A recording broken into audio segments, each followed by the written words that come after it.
There is a difference between a man who insults you and a man who is begging you, without knowing it, to confirm what he has always feared about himself.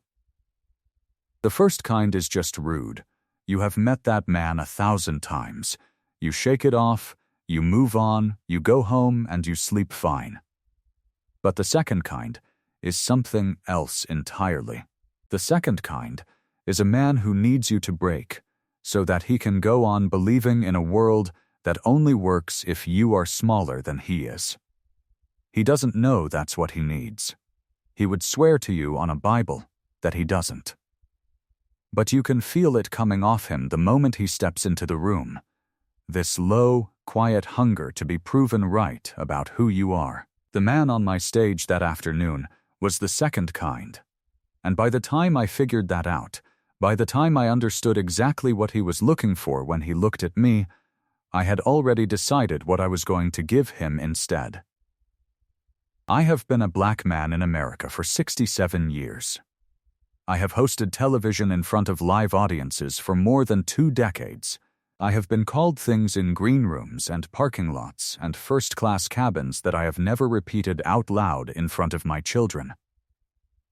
I have been underestimated and overlooked and talked past and talked down to by men who had more money than me and men who had less. By men who wore suits and men who wore overalls, and I want you to know something.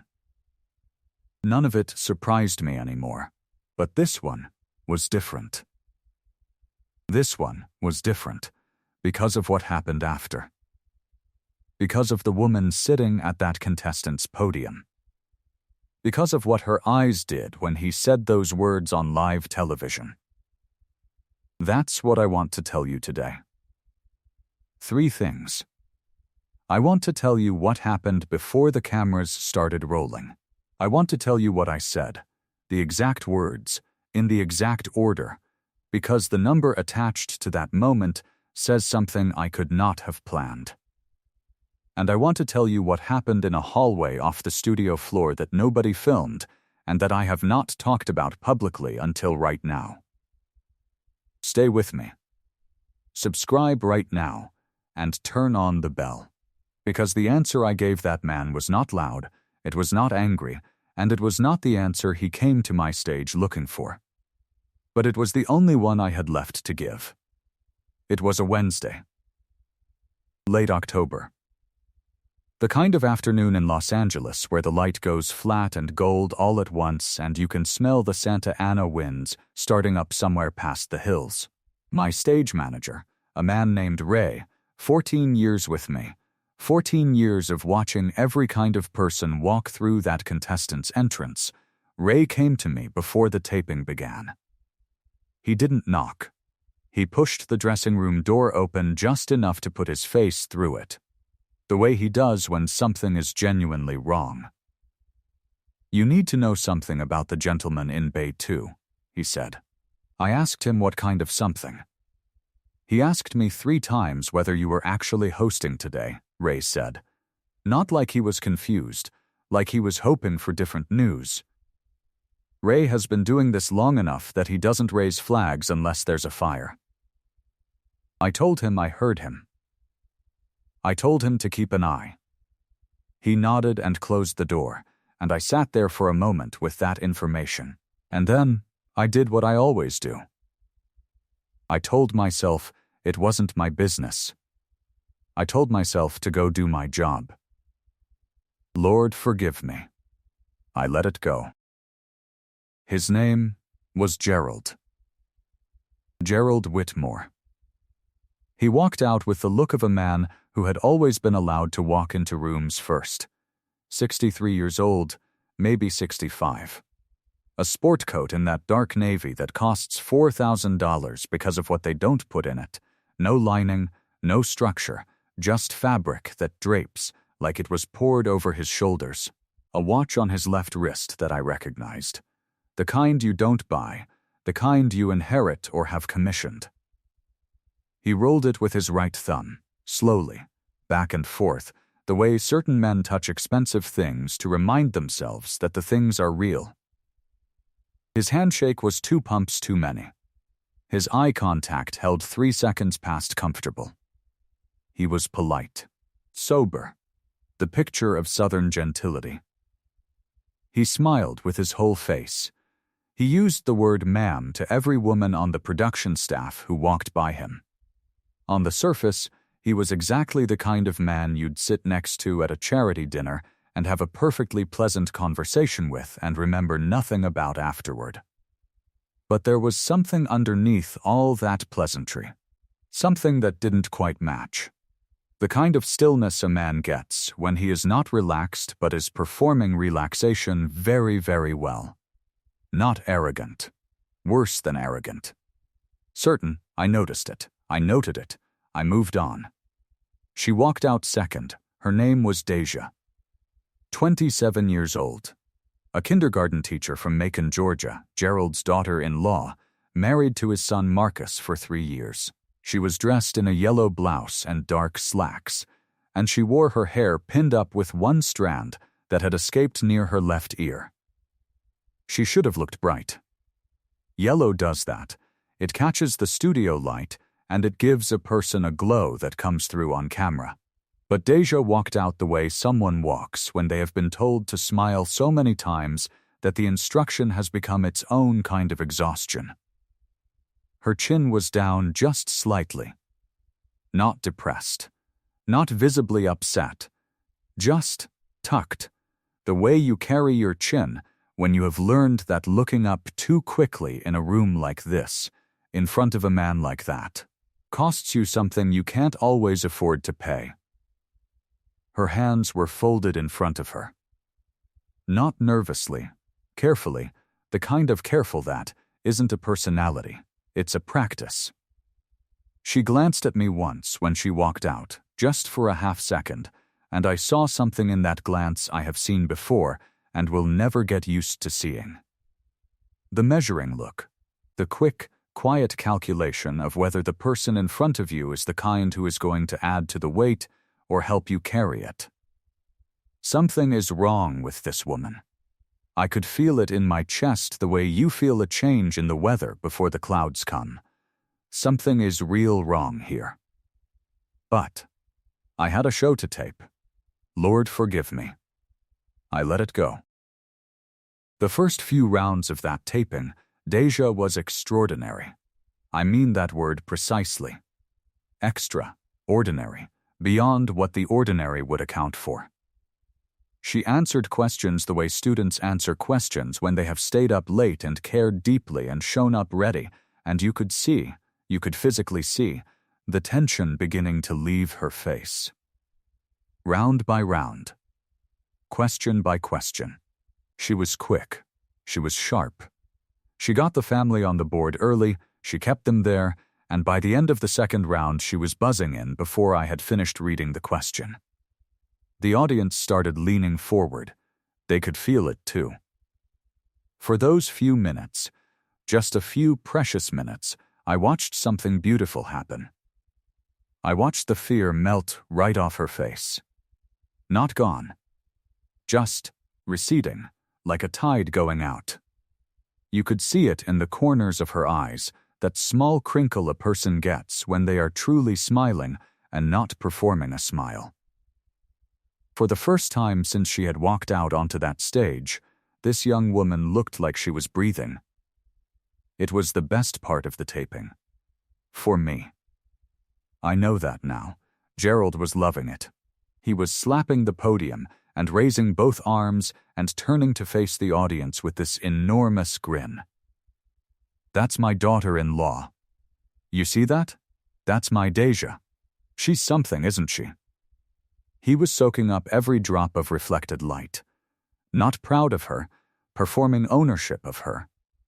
There is a difference. I have been on enough stages to know the difference. The audience clapped. Deja smiled at her husband Marcus, who was standing a few feet to her left. For just a moment, everything looked like it was supposed to look. Then the tide came back in. It started subtle.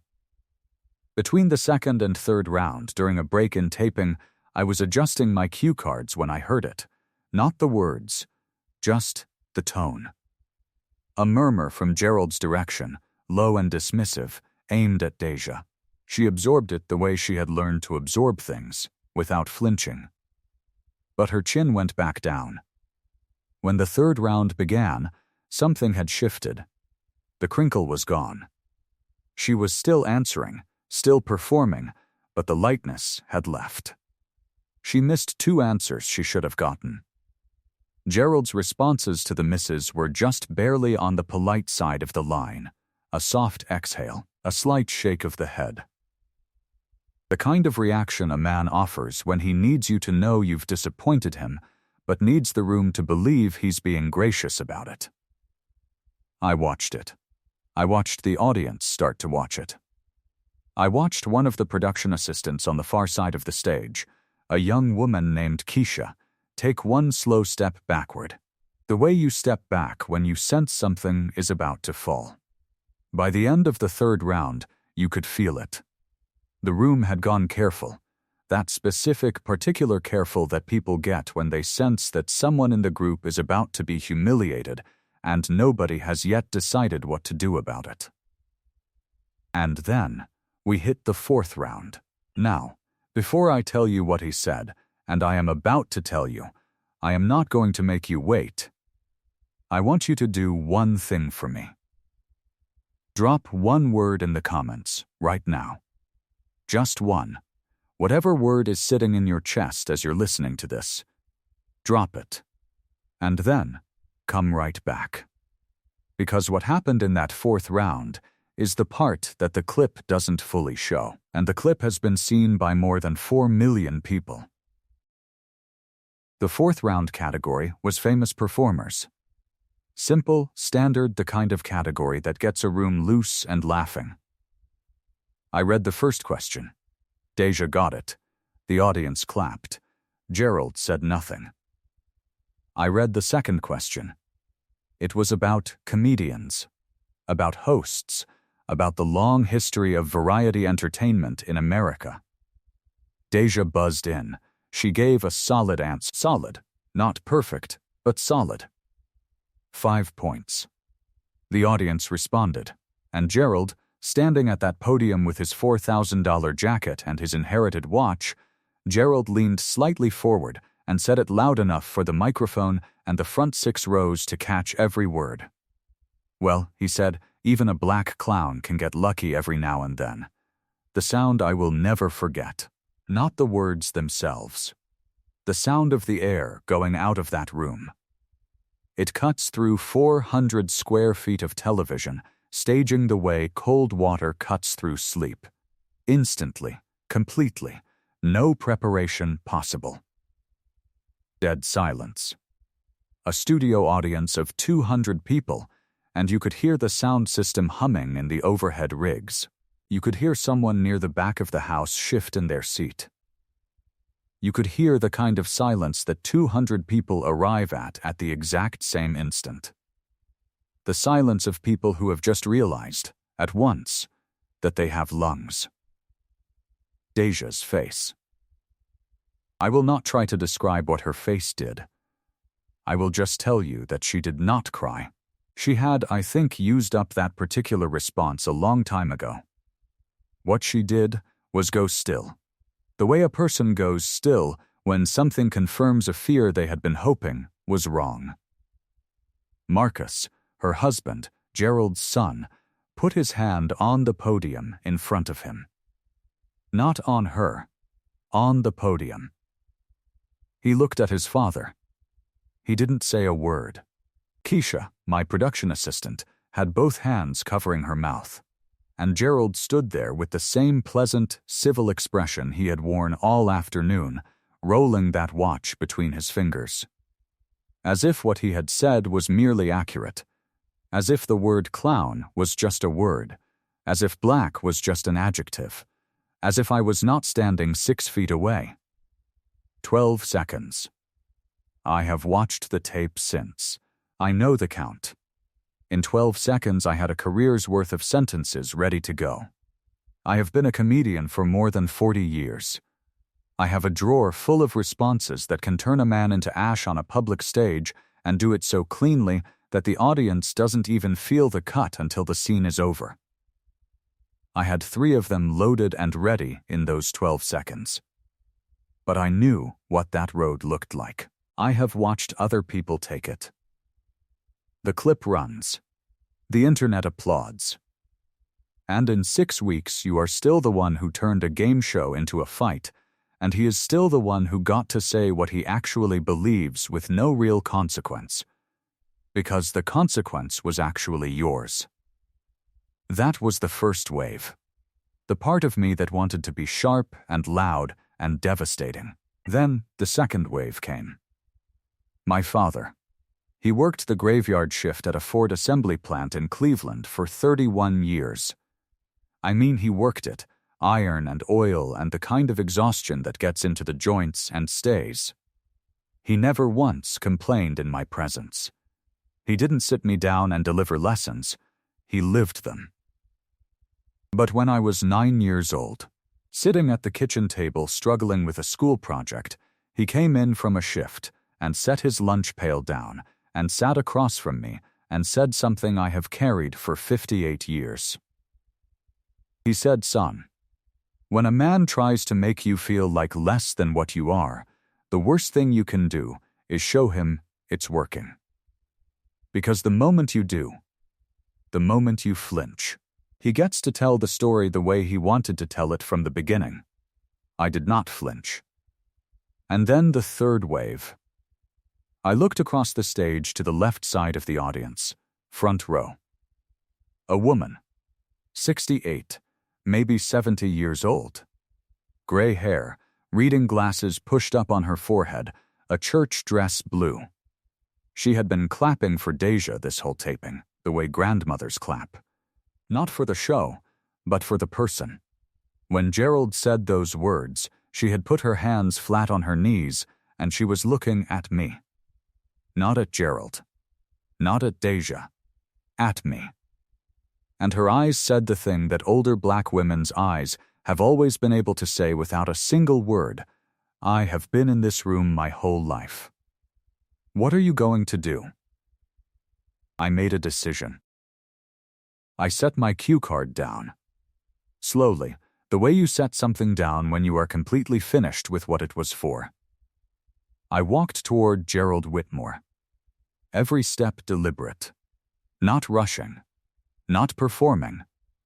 The walk of a man who has already decided and is simply arriving at the place the decision requires. I stopped 5 feet from him. Close enough that he had to look up at me. Not close enough to touch. I did not raise my voice. I did not point. I did not perform for the room. I looked at him for a moment, just a moment, the way my father used to look at things he was about to address very carefully, and I said 7 words. This stage was never built for you. I said it in the voice my father used at the kitchen table. Not angry, not wounded. The voice that means, I have already won this conversation. I'm just letting you catch up. Then, I turned away. I did not watch his face change. I did not wait to see what the room did with it. I set the microphone down the way you set something down when you are completely finished with it. And I walked to Deja. I got down to her level. Literally, I bent my knees and crouched beside her chair until we were eye to eye, the way you get low so that you are not towering over someone who is already carrying enough weight. I took her hand. I spoke quietly enough that it was only for her, but the microphone was still on and I have been told it caught every word. I said, "You are safe.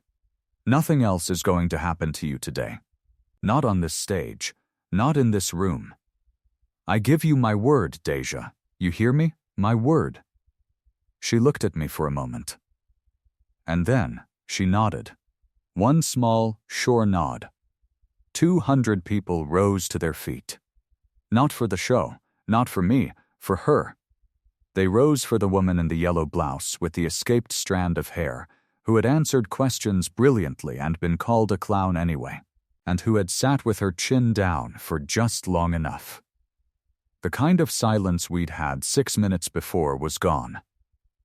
What replaced it was something you do not manufacture. The kind of sound a room makes when it has been waiting to exhale.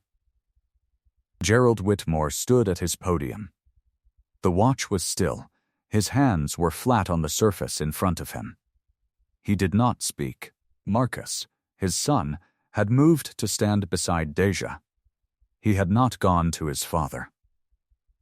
If you are still with me, and I hope you are, because this next part is the one I have not shared many places, share this video right now with one person who needs to hear it.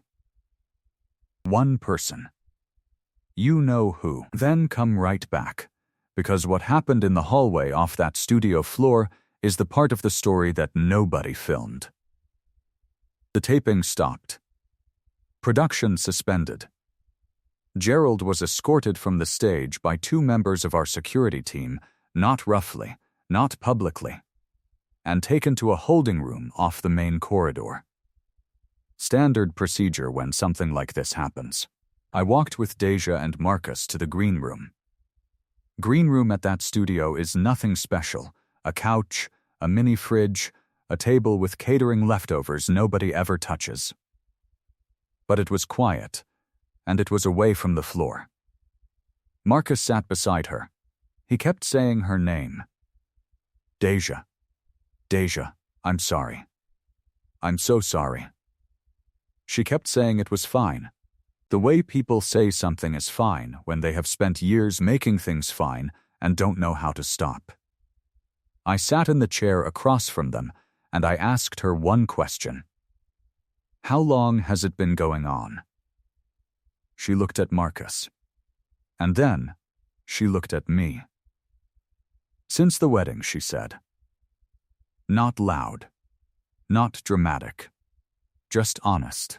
The way a person states something true when they have been waiting for someone to ask. About 40 minutes later, Ray came to find me. He told me that Gerald Whitmore had been waiting in the holding room and had asked specifically to speak with me. Not production, not the network representative who had arrived by that point. Me. I want to be careful about how I describe what I found in that room. I have no interest in giving Gerald Whitmore more grace than he earned. But I also have been alive long enough to know that men who say the things he said on that stage are not, as a general rule, purely evil. They are usually something sadder and more complicated.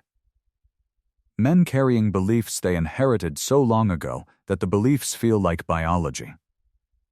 Men who have never, in 60-plus years, had anyone they respected look them in the eye and say, "That is not acceptable. Not here. Not from you." He was sitting at a small conference table. The jacket was off, folded over the chair back. The watch was on the table in front of him, not on his wrist. He was looking at his hands. He didn't say he was sorry. Not first. What he said first was, "I don't know where that came from." And I said, "I think you do. I think you've known where it came from for a very long time. And I think the reason you said it out loud today, on a stage, in front of cameras, is because nobody has ever made it cost you anything before." He looked up at me. I did not crash that man's reputation. I want to be clear about that. I said 7 words on a stage and went back to the people who needed me. What happened to Gerald Whitmore afterward was the result of what Gerald Whitmore said on a stage that was being taped and broadcast. Those are 2 different things. The clip was part of the episode package. The network aired it. Within 48 hours, Gerald Whitmore's company, a regional property management firm he had built over 30 years, was facing calls from every major client they had. Several contracts were terminated. His son Marcus issued a public statement. I have not heard from Gerald Whitmore since that hallway. I don't know if what I said changed anything inside him. I don't know if what happened afterward did either. I hope it did. I genuinely hope it did. Not for my sake. For his. Because the kind of racism that lives inside a man like that, the kind that comes out on a Wednesday afternoon on a game show stage in front of 200 people, that kind doesn't just hurt the people it's aimed at. It eats the man who carries it. Slowly, quietly, certainly, I hope he put it down. Deja filed for a protective order 6 weeks after that taping. Marcus, I'm told, supported it. The divorce was finalized 9 months later. She sent me a letter. I don't share other people's letters, but I will tell you this: the handwriting was careful and deliberate, the kind you learn in a school that still taught penmanship the old way. And at the end, in the last paragraph, she said something I have read more times than I can count. She said she had walked onto that stage afraid. She said she had been afraid for so long that she had started to think afraid was just who she was. She said she wasn't afraid anymore. Her hands, according to the last update I received through people who know her, don't shake. So let me come back to where we started. Picture the person you love most in this world. Your daughter, your son, your grandchild who runs into your arms when they see you coming. Picture them sitting across from someone who calls them a name in public. Picture the look on their face when they absorb it. Picture the room going quiet. Now picture someone getting up, getting low, saying, "You are safe. Nothing else is going to happen to you. I give you my word." That is all any of us has to offer. That one decision, that one moment when we could let it go and we don't. When we set the cue card down and walk toward the thing instead of away from it. There are Dejas everywhere. In your family, in your church, in the cubicle next to yours, in line at the pharmacy, in the pew 2 rows ahead of you on Sunday morning. They are brilliant women and careful women and tired women, and they have learned to keep their chins down, and sometimes they just need someone to get low enough to meet their eyes and tell them that the fear they've been carrying doesn't belong to them. Don't be the person who almost helped. Don't be the room that went careful and stayed there. Trust the thing in your chest that says something is wrong here. That feeling, that quiet, insistent, inconvenient feeling, it is almost never wrong. If this story moved you, if it made you feel something you needed to feel today, do 3 things before you go. First, subscribe to this channel and turn on the bell, because every week we bring you stories about the people who chose dignity over performance, and you deserve to have those stories in your life. Second, share this video with one person. One, you know exactly who. The one who needs to hear that someone got low, that someone made a promise and kept it. Share it with them tonight. Third, drop a word for Deja in the comments. Just one word, whatever you want to say to a woman who walked onto a stage afraid and walked off of it free. Drop it. Because she is not alone.